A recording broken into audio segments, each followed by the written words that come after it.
सभी को प्रणाम। मैं कुंवर अभिमन्यु प्रताप सिंह, महानगर मंत्री, अखिल भारतीय विद्यार्थी परिषद, लखनऊ महानगर।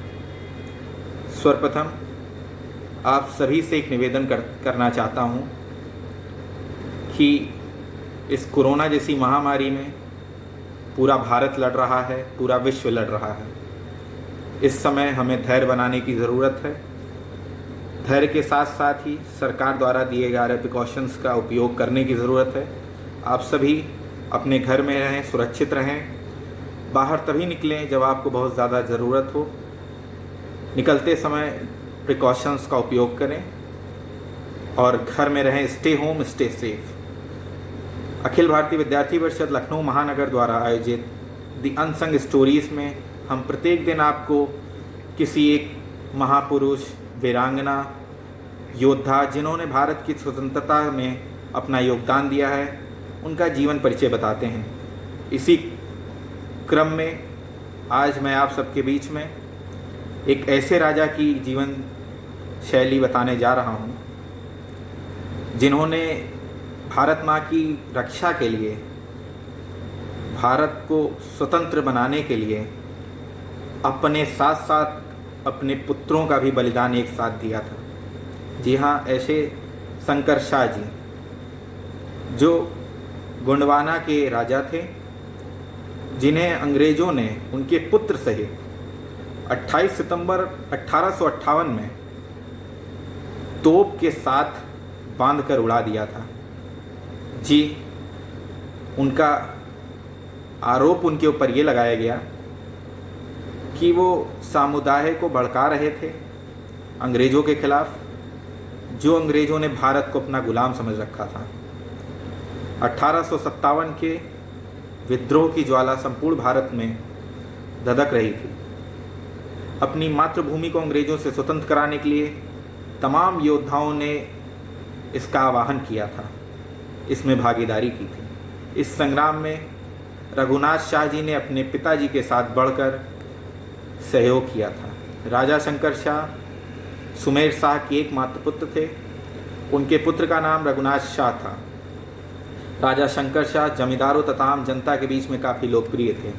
अपने साम्राज्य के बीच में उनकी एक छवि इस प्रकार थी जिस प्रकार एक राजा की छवि अपने प्रजा के सामने होती है। जो राजा कभी किसी से न डरा था, न किसी के आगे घुटने टेकता था। ऐसे ही राजा के राज्य में, भारत में, जबलपुर में तैनात 52वीं रेजिडेंट का कमांडेंट लेफ्टिनेंट क्लार्क था, जो कि बड़ा अत्याचारी था। उसने छोटे छोटे राजाओं को, आम जनताओं को बड़ा परेशान किया।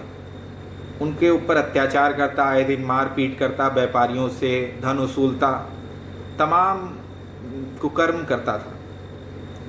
उधर जब उस क्लार्क को पता चला कि राजा साहब ने उसके खिलाफ एक जंग में तैयारी की है, उसको हराने के लिए, उसको भगाने के लिए, तो उसने उसी टाइम अपने कुछ सैनिकों को वहाँ बुला करके राजा साहब के यहाँ गुप्तचरों के रूप में भेजा। गुप्तचरों के रूप में वो सब साधु महात्मा बन के गए। राजा जी की भली बात ही देखिए कि राजा जी भारत माँ के बड़े प्रेमी थे, देश के प्रेमी थे। उन्होंने उस साधुओं को बिना सोचे समझे उनका स्वागत किया, आदर किया, अपने महलों में उनको जगह दी, सम्मान दिया। पर राजा को क्या पता था कि ये तो गुप्तचर हैं जो उन्हें मारने आए हुए हैं। जब उन्हें गढ़पुरवा महल में भेजा गया तो उनसे ये बोला गया कि वो जाके राजा की पूरी समझ के आए कि राजा किस तरीके अंग्रेज़ों के ऊपर प्रहार करना चाहते हैं। वो सब गए, उन्होंने पूरी चीज़ समझी, उन्होंने मारने का पूरा प्रयत्न किया, पर वहाँ मार नहीं सके। वहाँ से उन्होंने उन्हें बंधक बनाया, उनके पुत्रों को बंधक बनाया। वहाँ से ले जाने के बाद उन्होंने वहाँ पर अपने लेफ्टिनेंट के सामने उन्हें समर्पण कर दिया। लेफ्टिनेंट ने उन पर आरोप लगाया। सन 1858 में 18 सितंबर को लेफ्टिनेंट ने उन पर आरोप लगाया कि वो समुदाय को भड़काने के आरोप में उनके मुंह को तोप से बांधकर, उनके साथ उनके पुत्रों को भी तोप से बांधकर उड़ा दिया। ऐसे महावीर, ऐसे राजाओं को हम भारत निवासी हमेशा सदैव याद रखेंगे। जय हिंद, जय भारत, धन्यवाद।